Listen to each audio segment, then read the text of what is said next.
Hey guys, Cam here from today'siphone.com, and it's my last day with the BlackBerry Z10.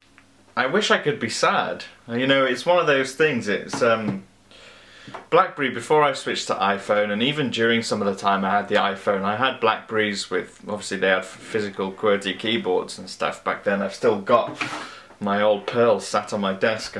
I never use it. But it's one of those things, I was always a kind of secret BlackBerry fan, and I think one of the biggest things I liked about it was the physical keyboard, and obviously the Z10 is all touchscreen, so it's aimed at a completely different market. And it's hard because I was expecting that when I was finished with it and I was going to stop using it that I would be sad, or even I was hoping that it might replace my iPhone, because I've been using iPhone for so long that I wanted to try something else that was as good as it, but in so many ways it just isn't. I don't know if I was expecting it to be as good as an iPhone. I mean, the iPhone has been around since 2007, it's had 6 years almost to develop and grow, and this is kind of a first attempt again by BlackBerry, and as a first attempt I think it's fantastic. I think it certainly offers more than what the G1 did when that was brand new, when Android first came to market, so it's not that it doesn't show a lot of potential, but I don't think I'm exaggerating when I say that the only thing that's better about the BlackBerry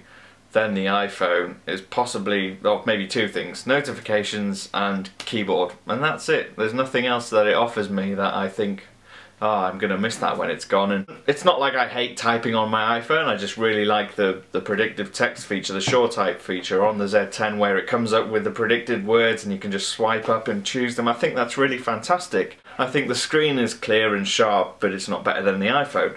I think the camera is good, but it's not as good as the iPhone. I think the app world is certainly getting better. There are definitely newer apps coming out all the time, but it still doesn't offer anywhere near the number of quality apps that you get on the App Store. And they say they've got 100,000 apps there ready for when it launches in the US, and it's launching today.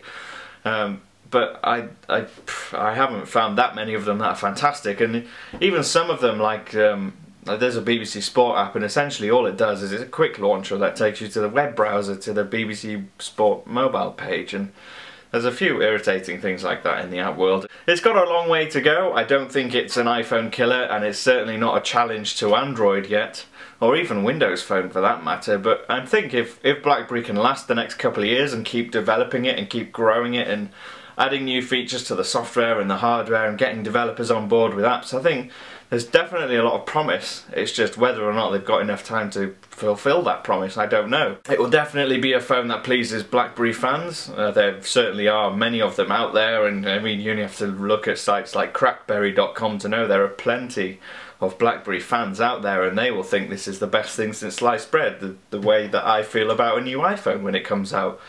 The iPhone 5 to me is awesome, and I know there's a lot of people out there who aren't iPhone fans that will not think that, so that's okay. But I think if it's going to convince other people to drop their iPhones and drop their Android devices, it's going to have to improve a heck of a lot in the next year or so. Because right now I can't see, if I was advising a customer, if I was still working in retail with phones and they came to me and they wanted a great smartphone, it was going to be their first smartphone, they were moving up from something, just a normal regular feature phone, and they wanted something that was fantastic, I would recommend a top Android phone, possibly the Lumia 920 for Windows, and I would offer an iPhone of any kind, because they're all pretty decent that are on the market now.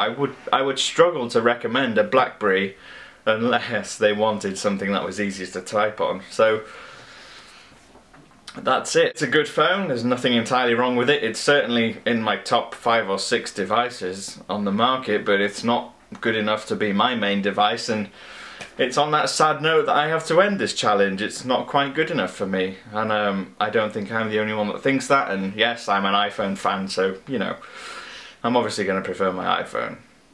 It's been fun. Hopefully I'll do another 30-day challenge soon. I'm maybe going to do a Windows Phone or maybe another Android one at some point in the future. But anyway, I've been Cam at TIP_Cam on Twitter. Feel free, I'll probably still have this as a backup device, so if you want to ask me any questions about my iPhone or my choice of devices or whatever, please feel free, ask me on Twitter, and I will see you again soon.